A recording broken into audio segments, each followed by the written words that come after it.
In late July, 3 days of torrential rain hit Pakistan, causing some of the worst flooding the country has ever seen. The monsoon storms triggered ferocious floods that left 1,800 people dead and more than 18 million others in need of humanitarian aid. The floods began in the north, where the banks of the Indus River overflowed, unleashing a torrent of water that raced through the heart of the country, destroying roads, fields, and entire communities. As the tsunami of water moved south, dams broke, bridges washed away. Rivers in Punjab and Sindh swelled up to 20 times their normal size. People ran for their lives, others barely held on. By the time the waters began to recede, 1/5 of the country was underwater, and 1 in 10 Pakistanis had been affected. Millions had lost everything. I have been working in the development and humanitarian agency work for so long, and I've never seen such destruction.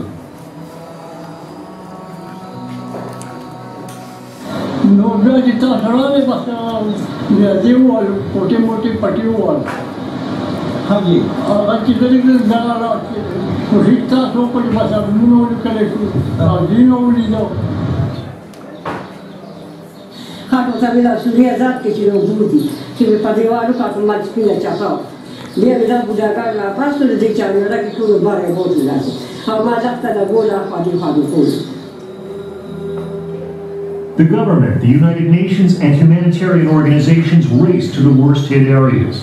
They erected tents and dug latrines. They distributed food and drinking water.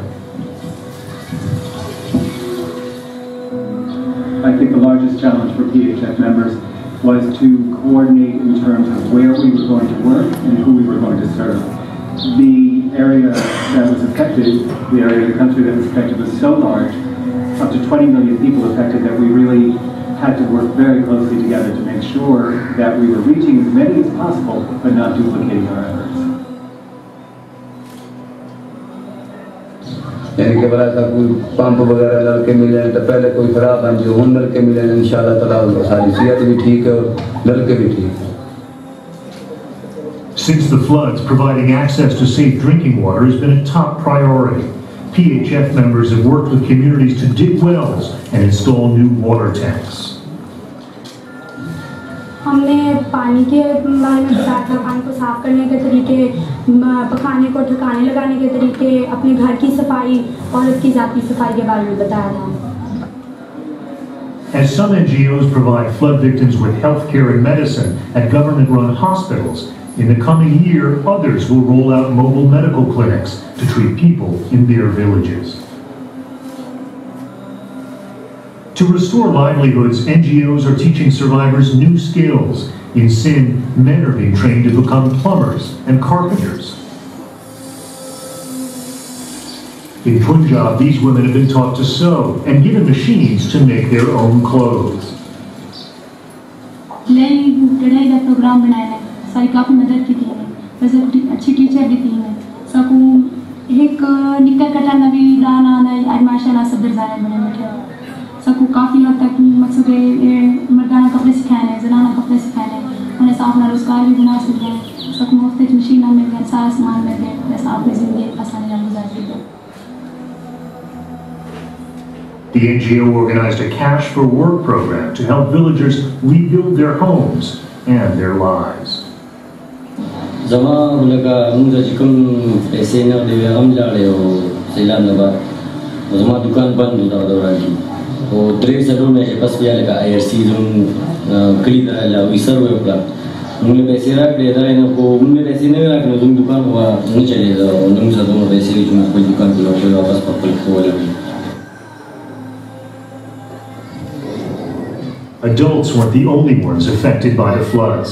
Many NGOs have set up child-friendly centers in flood-stricken areas to help youngsters cope with the trauma.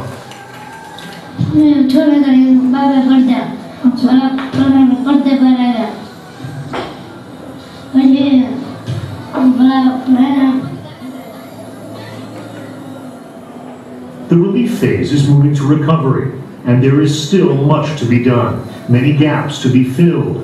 More than 2 million hectares of crops were washed away. NGOs say they're committed to helping family farmers get back into the fields.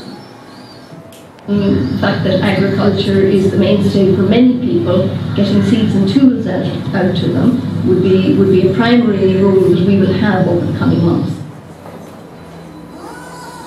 Tens of thousands of flood victims are still in need of permanent homes, and others, especially young children, are malnourished. We have seen it, for example, in Upper Sindh, that the levels of malnutrition in under 5 children are 50% higher than Niger at the height of the famine. So extremely high levels of malnutrition among children, which affects their physical growth, it affects their mental development. Another priority, disaster preparedness and risk management training in flood-prone communities. But providing support will remain a challenge without sufficient funding. In the first phase of relief, PHF members received a surge of $200 million from donors. But more than a quarter of the $2 billion in aid money promised to Pakistan has yet to arrive.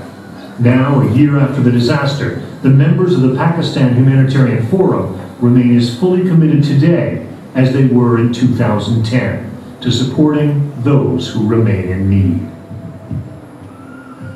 There are still people after 1 year who have not received any sort of aid. Immediate needs have been met, but there are still things that we will do in the year 2 phase of the recovery.